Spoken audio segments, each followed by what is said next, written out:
E fala também do São Paulo. Caleri renova ou não o presidente Arrim Assis, enfim, se pronunciou sobre o tema. Tem informação exclusiva no São Paulo sobre a busca pelos name rights. Vídeo de hoje do canal do Nicola te traz mais detalhes. Para completar, o São Paulo adiantou 50% do dinheiro da Live Nation, mas a história é um pouco diferente da contada pelo presidente Arrim Assis. Tem últimas de mercado, bastidores, finanças e muito mais. Um grande domingo para todos vocês. Pedir para deixar like, se inscrever no canal e ativar as notificações. E Jonathan Caleri fica ou não no São Paulo? Seu contrato será renovado? Durante essa semana, o presidente do São Paulo, Arrim Assis, se reuniu com a mídia alternativa do São Paulo e respondeu sobre essa possibilidade. O Assis assegurou que está descartada a chance de o Caleri ser negociado antes do fim da temporada. O contrato dele se encerra em 31 de dezembro. Houve quem dissesse que o Caleri poderia ser vendido. Mas, enquanto Arrim Assis se anima ou tenta demonstrar otimismo em relação à renovação de contrato, eu posso te dizer que a chance de permanência para 2027 hoje é pequena, a menos que o São Paulo consiga melhorar bem a condição do negócio. O Caleri pede R$1.700.000 por mês de salário. São Paulo oferece R$1,5 milhão. A diferença de 200 mil, isso talvez seja o menor dos problemas. Acontece que o Caleri quer R$9 milhões de luvas. São Paulo topa bancar apenas 2 milhões. O Caleri quer que a dívida que o São Paulo tem com ele, de 7 milhões de reais, seja paga em apenas um ano. São Paulo pede no mínimo 2 anos para fazer o parcelamento de toda essa pendência. Para completar, através dos seus representantes, o Caleri exige pagamento de bônus por títulos, vaga na Libertadores e também no Mundial. O São Paulo não quer fazer qualquer pagamento em bônus. Só uma frase que eu destaquei desse bate-papo do Arrim Assis com torcedores e influenciadores do São Paulo, abre aspas, é rezar e torcer para entrar dinheiro. É mais ou menos essa a matemática do São Paulo diante da escassez de grana, com dificuldades no pagamento dos atletas e também fornecedores e outros clubes. Informação exclusiva, a BYD, a maior interessada na compra dos name rights do estádio do São Paulo, desistiu das negociações e não faz mais parte do hall de interessados em assumir o lugar que hoje é da Mondelez, que dá nome ao BIS. Vocês sabem, o BIS vai deixar de estampar seu nome no estádio do São Paulo a partir de dezembro, quando se encerra um contrato. E desde o ano passado, o departamento de marketing do São Paulo buscava alternativas e soluções. A negociação que mais avançou ainda em 2025 era justamente com a BYD, montadora de carros chinesa. O Morumbi passaria a se chamar Morumbi BYD. Na temporada passada houve a chance e a expectativa de um acordo, mas por conta de todo o escândalo envolvendo venda de camarotes de forma ilegal que foi parar na polícia, a BYD decidiu dar um tempo nas negociações. As conversas foram retomadas no primeiro semestre desse ano, mas não houve acordo entre as partes e a BYD se retirou das negociações. Importante contar que o São Paulo ainda tinha expectativa de acordo com 2 bancos, o Banco Inter e o Banco Santander, além de tratativas com a MetLife, mas todas em fase embrionária, bastante distantes de um acordo definitivo. A Mondelez, que representa o BIS, havia fechado um acordo de R$75 milhões por 3 anos, ou seja, R$25 milhões por temporada. O São Paulo sonha em ter um próximo parceiro disposto a pagar cerca de R$50 milhões por um contrato, R$50 milhões por ano, por um contrato de 5 ou 10 anos de duração. É verdade que o São Paulo não recebeu qualquer centavo de todos os shows realizados no Morumbi desde o início da era Arrim Assis. A afirmação foi feita pelo próprio presidente em encontro com influenciadores do São Paulo nessa quinta-feira. Verdade não é bem essa. O Júlio Casares, enquanto presidente do São Paulo, pediu e conseguiu a aprovação de 50% das receitas do acordo com a Live Nation até 2031. Com um detalhe importante, houve a aprovação do Conselho Deliberativo e entre as pessoas que votaram pelo sim está o atual presidente Arrim Assis. O São Paulo não tem recebido metade do dinheiro dos shows. Um show, por exemplo, para 70 mil pessoas no Morumbi é capaz de gerar uma receita pro tricolor de R$4,5 milhões. Mas como o Júlio Casares pegou essa antecipação, São Paulo fica com metade da grana, algo na casa dos R$2,250 mil, sobrando o restante para a Live Nation. Então, é mentira que a Arrim Assis não recebeu qualquer centavo em nome do São Paulo, desde que ele assumiu o clube, por conta dos shows realizados no estádio. Júlio Casares antecipou esse dinheiro e o Arrim Assis pretende antecipar os outros 50%. tudo para quitar uma série de dívidas, incluindo salários e direitos de imagem dos jogadores. Importante registrar que o contrato entre São Paulo e Live Nation, de fato, só se encerra em 2031 e a multa, como disse o presidente, é de 210 milhões de reais. Mas, se a RIMACIS quisesse, ele poderia abrir mão de todos os shows dessa temporada. Isso porque, na temporada passada, o São Paulo fez 9 shows, acima dos 5 shows por ano estabelecidos como meta. O RIMACIS preferiu manter os shows para essa temporada porque sabe da necessidade de colocação de dinheiro. Como eu disse, cada show com pelo menos 70 mil pessoas é capaz de gerar ao São Paulo 2.250.000, que equivalem à metade do valor total. A outra metade já foi antecipada pelo Júlio Casares e o presidente RIMACIS quer antecipar o restante para pagar dívidas que ele tem. Para completar o noticiário do São Paulo, registrar que o tricolor ainda não se acertou com o Columbus Crew em relação ao empréstimo do Tapia. Num primeiro momento, o São Paulo aceitou emprestá-lo de graça, agora está tentando uma compensação financeira de 500 mil dólares. E indo agora para o Monterrey, deixa eu ver se isso já foi divulgado por alguém, mas o que estava sendo dito é que o Caleri teria 2 propostas de pré-contrato. Uma do Monterrey e a outra do Orlando City. Eu já contei para vocês que eu mandei mensagem para o Ricardo Moreira, que é o executivo de futebol do Orlando City, e ele garantiu que não existe tratativa para que o Caleri seja contratado no próximo ano, tá?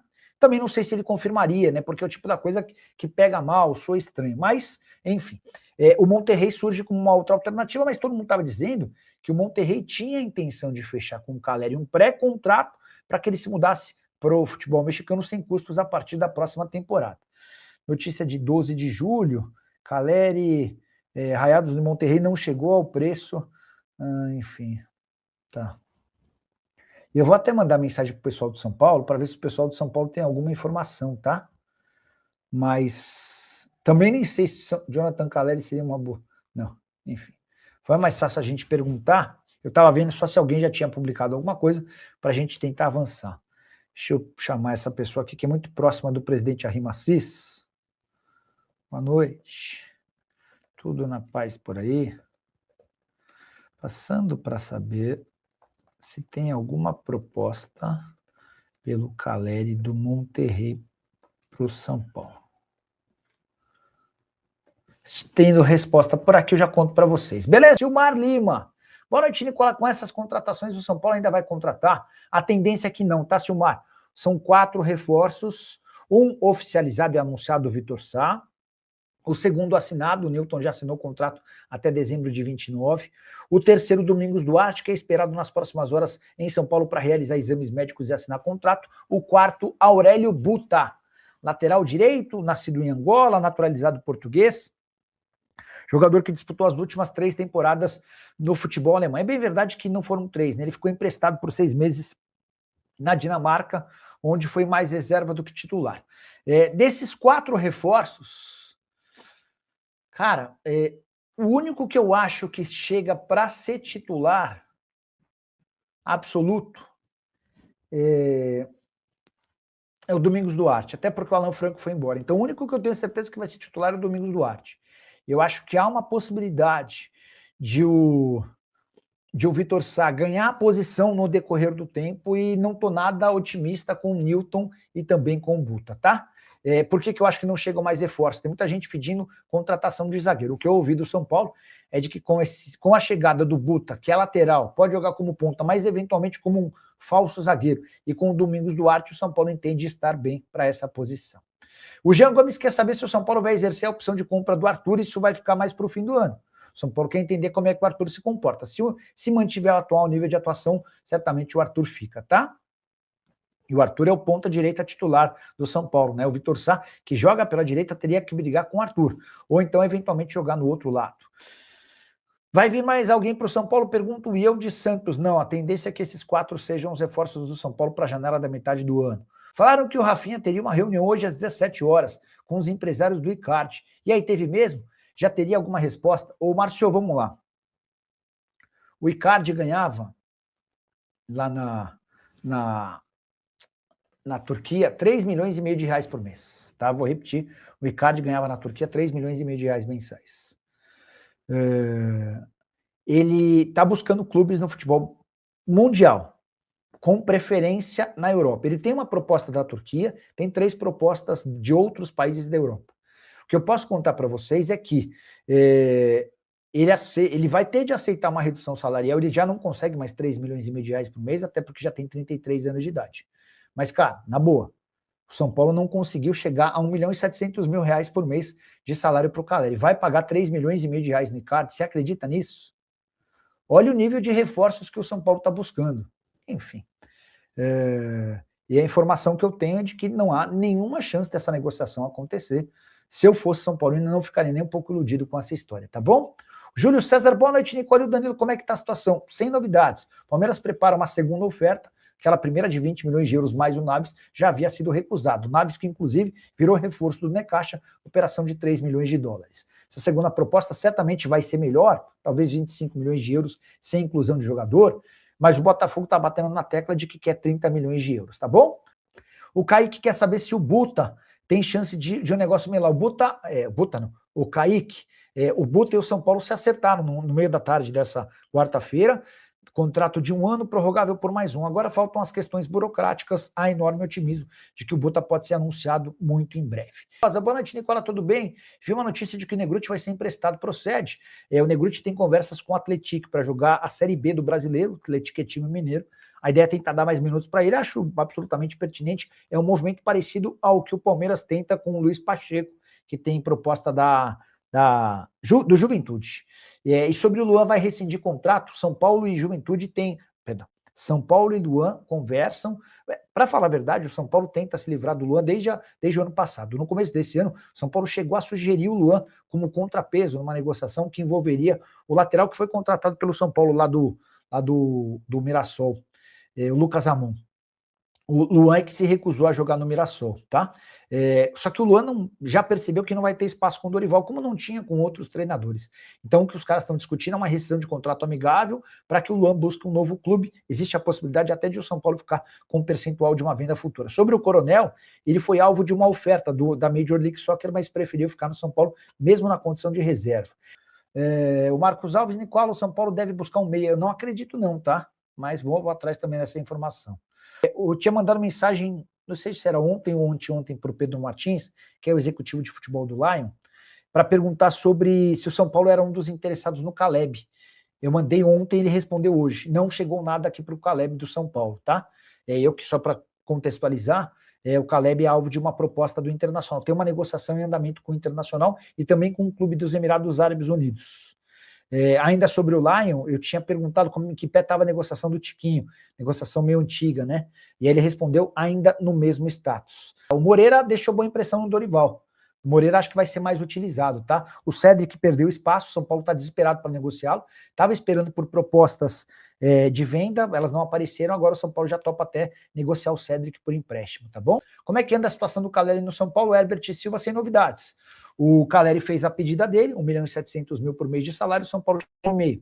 O Caleri pede 9 milhões de luvas, o São Paulo paga 2. O Caleri quer bônus por títulos e classificação para Libertadores e para o Mundial, e o São Paulo não quer dar bônus. O Caleri quer receber os 7 milhões de dívida em 1 ano, o São Paulo quer pagar esses 7 milhões em 2 ou 3 anos, tá bom? Fabinho Mancha, estava sumidaço, torcedor do Palmeiras, outro que costuma aparecer nos nossos encontros para membros da cor. Rafael Cruz perguntando notícias no São Paulo. O Buta, Aurélio Buta, aceitou a proposta do São Paulo, tem 1 ano de contrato, prorrogável por mais 1. O Newton assinou o contrato até 2029. Domingos Duarte está desembarcando em São Paulo para passar por exames médicos e assinar contrato. O Vitor Sá já havia sido anunciado. São os 4 reforços do São Paulo para essa janela, tá bom?